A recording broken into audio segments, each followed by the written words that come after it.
there. We'll get I started. will. Let me make sure this is the right thing. Ay, ay, ay. Nope. Hold on. Sorry. You know I'm a very prompt person. Right, Matt? Somebody's got music playing. Christmas music.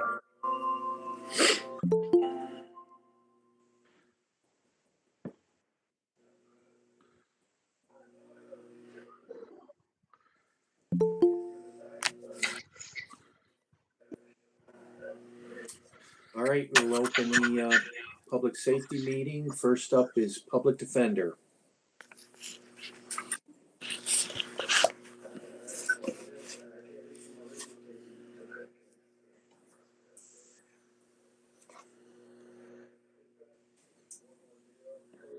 Jane? Sorry about that. Let me start again. So good evening, chairman, committee members. I just want to report the public defender numbers for 2021. They're significantly impacted as last month or the previous month due to the COVID pandemic and the court closures.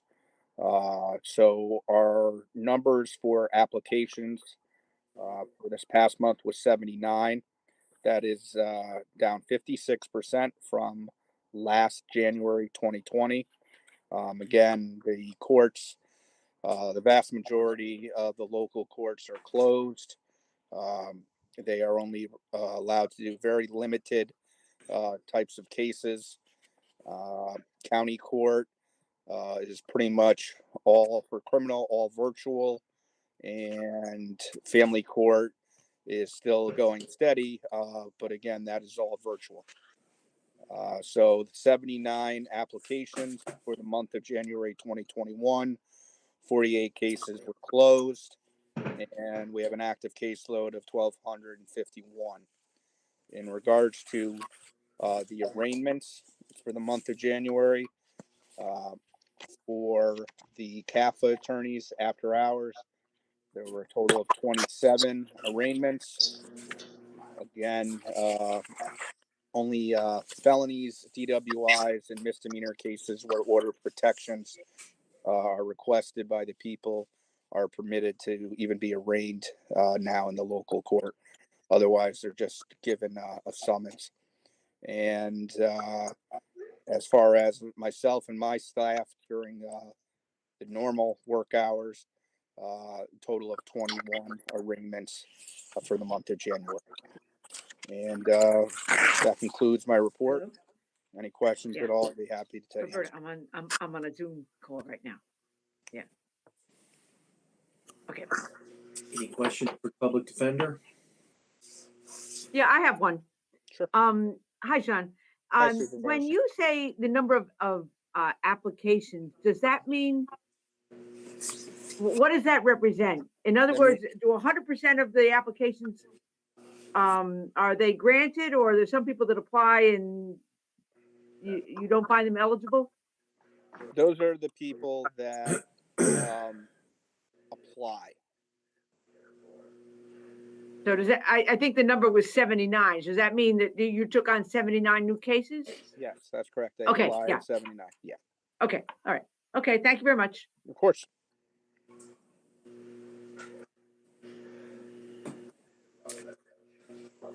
All set? Yep. Thank you, Shane. Thank you for your time. All right. 911. Good evening, everyone. I have a resolution request to basically extend a contract for the statewide interoperable communications grant that originally totaled $3.5 million. We just want to take the grant and which originally expired the end of last year and extend it to the end of this year. There's nothing other than to extend the contract. I'll move it. I'll second then. Get that, Kelly? I'm not sure who moved it. I think it was me, Lagonia. Okay, thank you.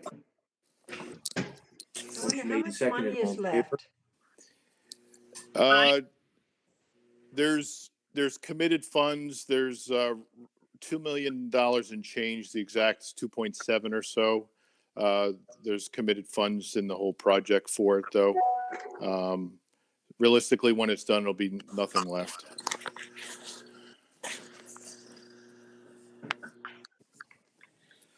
I have the 2020. Hold on. Motion made and seconded. All in favor? Aye. Opposed? Thank you. All right. I apologize. Sure. I have the 2020 report for review that's attached. And then I have a request for permission, not a resolution. So I'm just requesting permission to apply for the 2020 Public Safety Answering Point grant that is due on February 24th. And then if we're awarded, I'll come back with a resolution for approval. Okay. Move it. Skippy. Second, Houghton. Motion made and seconded. All in favor? Aye. Opposed? Okay. Can whoever has their mute not on, can they please mute? There's a lot of background noise, people talking. Thanks, sorry. Go ahead, And Rob. the last thing I have is the agency data for January of 2021. Our call volume was 3,921 incoming calls. We dispatched 1,318 EMS agencies, 749 fire agencies, 1,720 police polls, and 445 public service calls. And that's all I have. Okay. Questions for Rob? All right. Thank you. Thanks. Thanks, Rob.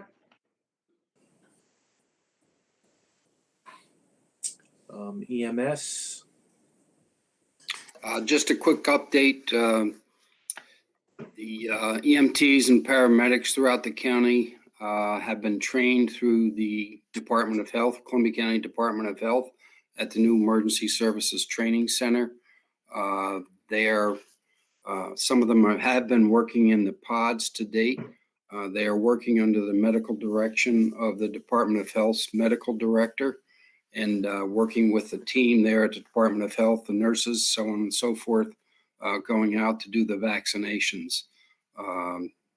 These people are they're ready and willing and able to help when, again, you've heard over and over again, when the supply of vaccine opens up, it'll certainly be a help to be able to vaccinate some of the homebound people when they're eligible and when they do have the vaccine. So they're ready to go. On the call side, the number of calls for COVID-19 from EMS perspective have been reduced, thank God. But there is still activity, certainly within the institutions themselves, such as the nursing homes and some of the other private facilities. But the community paramedicine, community spread has kind of dropped off somewhat, and we're hoping that will continue. That's it. PJ, is the new center up there, is it completely finished? No, it's not. We're meeting again next week to kind of go over the punch list as what else needs to be completed, together with the chairman and Ron Knott and Bill Wallace and George, the fire coordinator, to go over that list and to see what else needs to be completed. But it's certainly open. There's training classes going on. I'm sure George will speak to that. Firematic, and we have an EMT class that's been going on there as well. Thank you. Yep. I have a question, if you don't mind, PJ. Sure. Any maternity ambulances going from here to Albany? Lots of them. The answer is yes. I mean, I can't give you a specific number off the top of my head, but yeah, most of the maternity cases, many of them are going directly to Albany. So that's an additional hardship on you all, right? That's correct. All right, thank you. And if I could just acknowledge and thank both PJ Keeler and David Harrison. We had a resident here in New Lebanon who ended up stuck at BMC, positive with COVID with symptoms, with no way to get home. And Chatham Rescue Squad really went above and beyond to make sure that she got safely home. So thank you, PJ. Thank you, David. You're welcome. Very good. Thank you, PJ.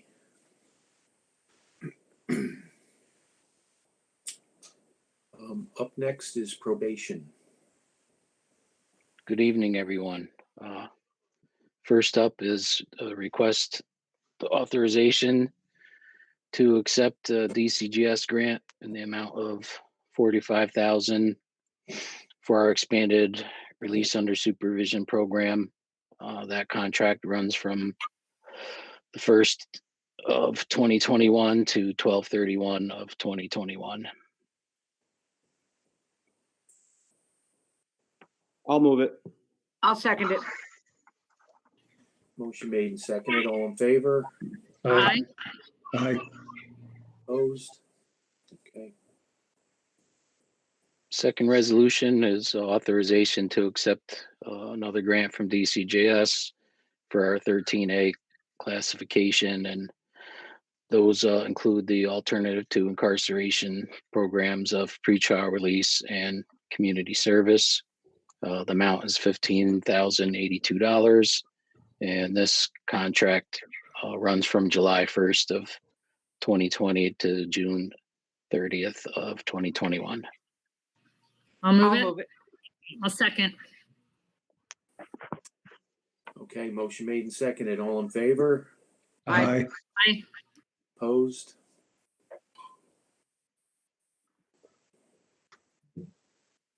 Okay, and I've attached the annual report for 2020 for your review. Okay. And that's all I have. That's something we have to, that has to sit a month for us to review. And then we Yes. vote to accept it next month. Yeah. Hey, Vince, how active is community service now? Not very active at all. Along with everything else we do, the COVID has really put a big dent in everything, and community service has been obviously pretty much low to nothing, and we really don't get a whole lot of money to do community service, but we still do it. Right. Okay. Hey, Vincent, could you give just a brief overview of the pre-incarceration, the ones that the grant money was just funded for, as far as, is it at the discretion of the judge? How does the program work? How many people a year would you say you're able to keep out of jail and go through this program instead? Could you just do a little summation?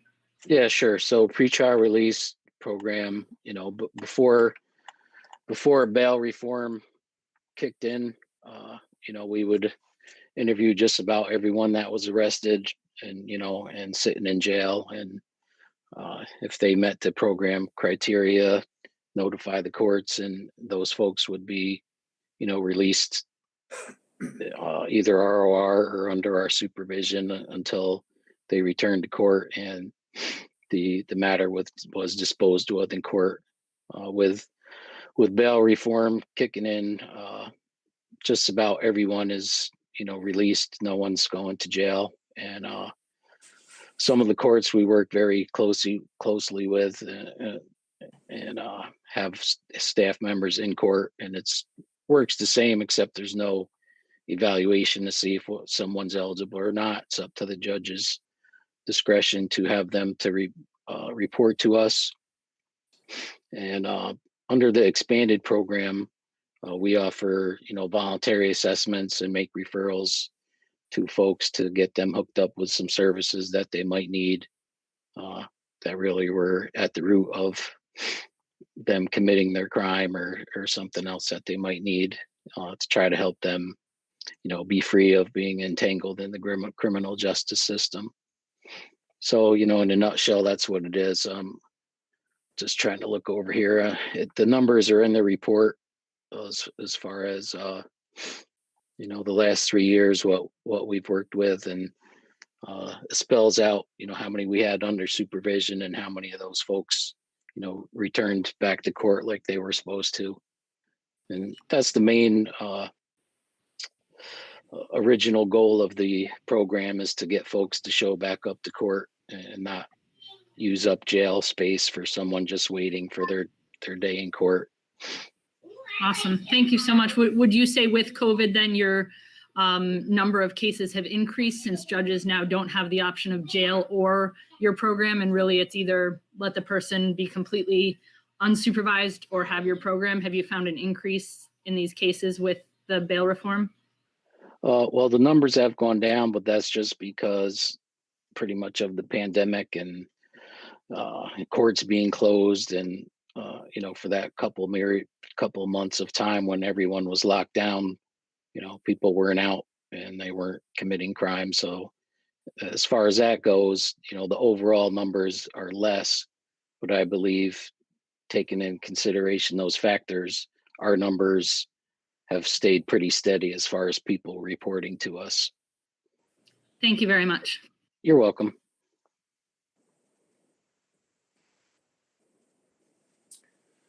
Okay, thanks, Vince. Thank you.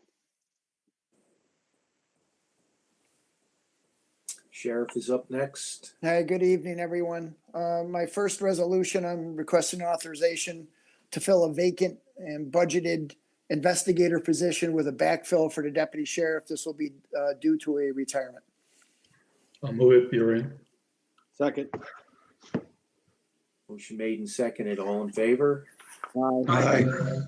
Opposed? Carried. Second resolution, I'm requesting authorization to enter back into the intermunicipal agreements with the towns and villages of Columbia County to provide the EEP patrols, or the enhanced enforcement patrols. Currently, right now, Austerlitz, Chatham, Germantown, Ghent, New Lebanon, Valatia participate. That you can use them for a variety of different things. I'll move the resolution. Second, Morel. Motion made and seconded. All in favor? Aye. Opposed?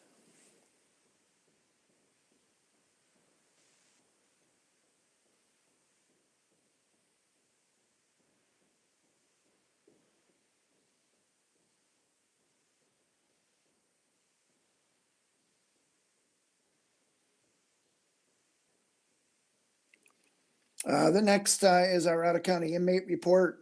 Basically, there's no inmates coming in from any counties except for U.S. Marshal Service. We've been getting some Marshal prisoners in, $5,580.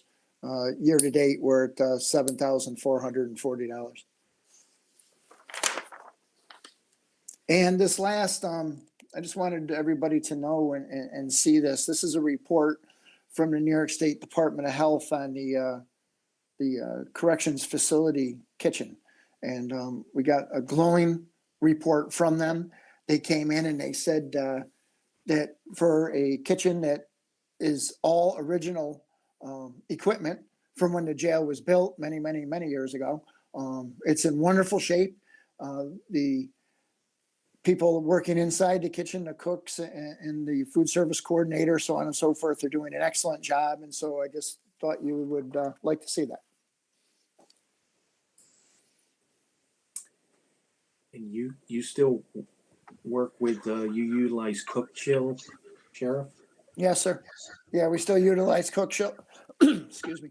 We utilize Cook Chill, and basically Cook Chill is through DOCS, the New York State Department of Corrections. It's food that's brought in, and then we heat it up and cook it from there. It's all overseen by a registered dietitian, and the proper nutrition and whatnot is getting to the inmates. And from what we have, last I knew we were in the 40s, actually. Our population has been going up.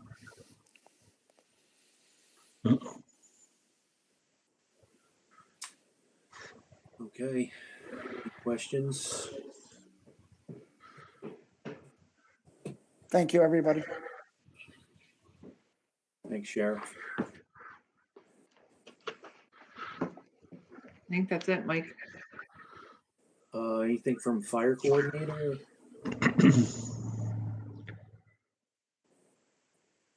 George? No, I got nothing, Mr. Chairman, All right. unless there's questions from somebody else.